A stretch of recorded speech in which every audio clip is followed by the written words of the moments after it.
Hello Internet, it's me Josh, the Aging Gamer. So, we're gonna continue our little trip down memory lane with the Teenage Mutant Ninja Turtles. This time, we're taking a look at Ninja Turtles 3, The Manhattan Project. Unlike TMNT 2, the arcade game, Manhattan Project was a completely original game exclusive to the NES. Developed once again by Konami, the game released in 1991 and received favorable reviews. Growing up, I only played the game a handful of times at a friend's house, and I remember liking it. I mean, I like Teenage Mutant Ninja Turtles 2, and this one seems very similar. I always thought the box art was pretty awesome too, despite the fact that the game doesn't actually feature any of the Triceratons. Well, let's not waste any more time. Ladies and gentlemen, this is Teenage Mutant Ninja Turtles 3, The Manhattan Project.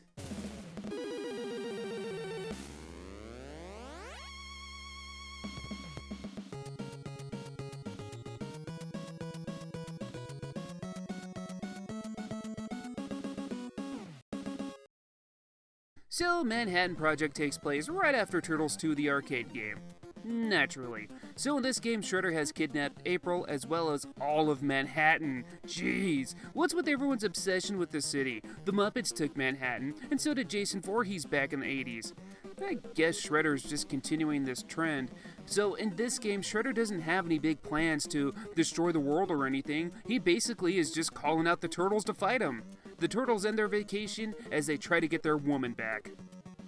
Now when you look at this game, you might think, wow, it looks just like Turtles 2, but in terms of gameplay, it's actually really different.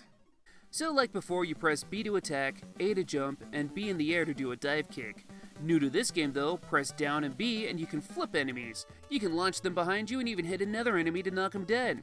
If enemies start throwing projectiles at you, you can also use your weapon to reflect them away. Pretty nifty.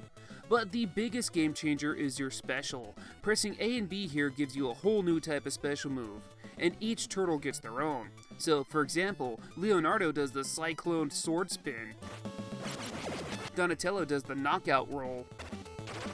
Michelangelo does the Kangaroo Kick. And Raphael does the Power Drill.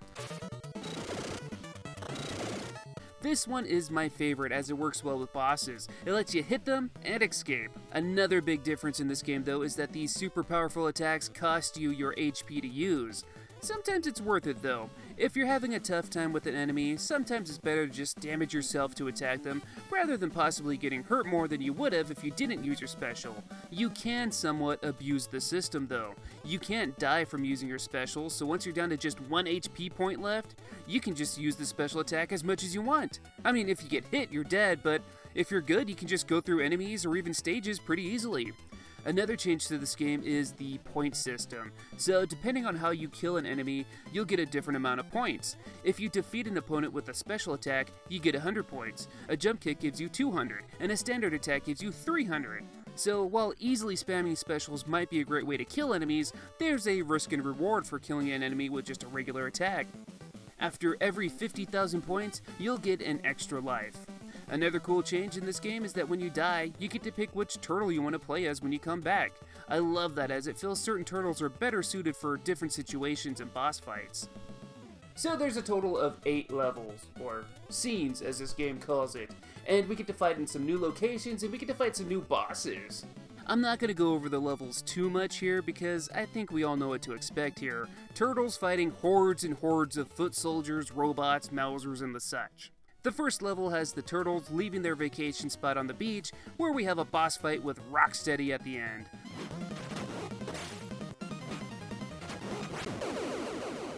The next level has us surfing to some cool looking effects, and a boss fight with the mutant bull named, hilariously, Ground Chuck. He'll try to run you over and beat you with a pipe. Keep your distance and attack when there's an opening. Next level has us on a bridge, fighting stone warriors, getting ran over by Bebop, giant balls, and a fight with the enemy Slash. No, not that Slash, this Slash. He rolls around, but, you know, use the attack buttons to kill him.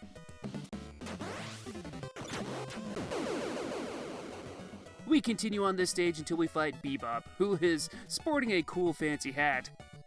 And before I continue, let me go ahead and admit this. I have no boss strategies whatsoever in this game. I just start attacking them like crazy and spamming my specials, and it seems to work. The next level has us on the streets of Manhattan, fighting Foot Clan soldiers, stone warriors, and evil rolling barrels. The end has us in a train station fighting the giant muted mole, Dirtbag. He attacks, you attack, bada bing bada boom.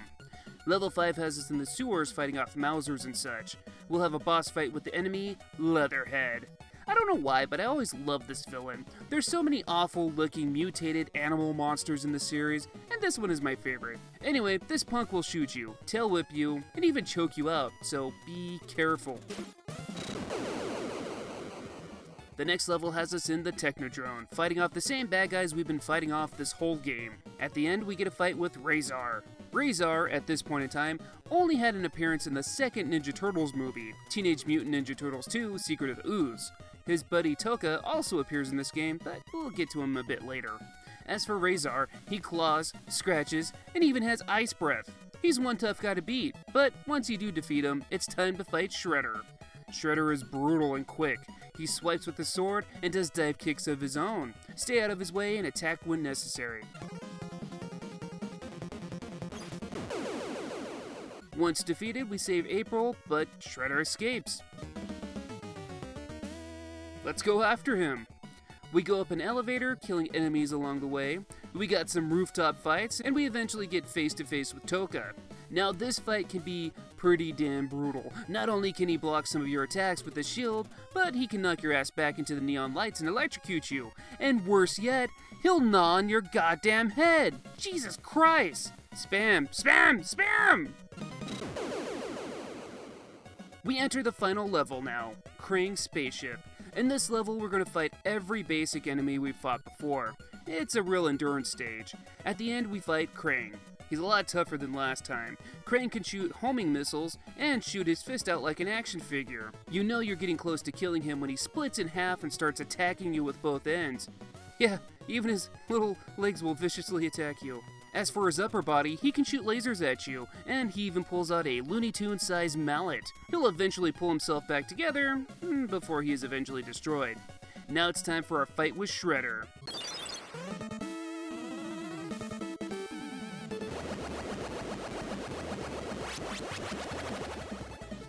Oh shit, Super Shredder! My god, another reference to the movies! Now, Super Shredder is, of course, a pain in the ass to kill. He can summon lightning, and can also teleport around the screen, and will kick you when he gets close. Well, fight back, kick his ass, spam some specials.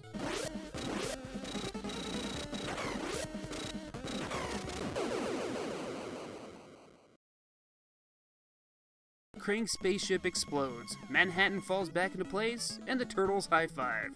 That's it. The end.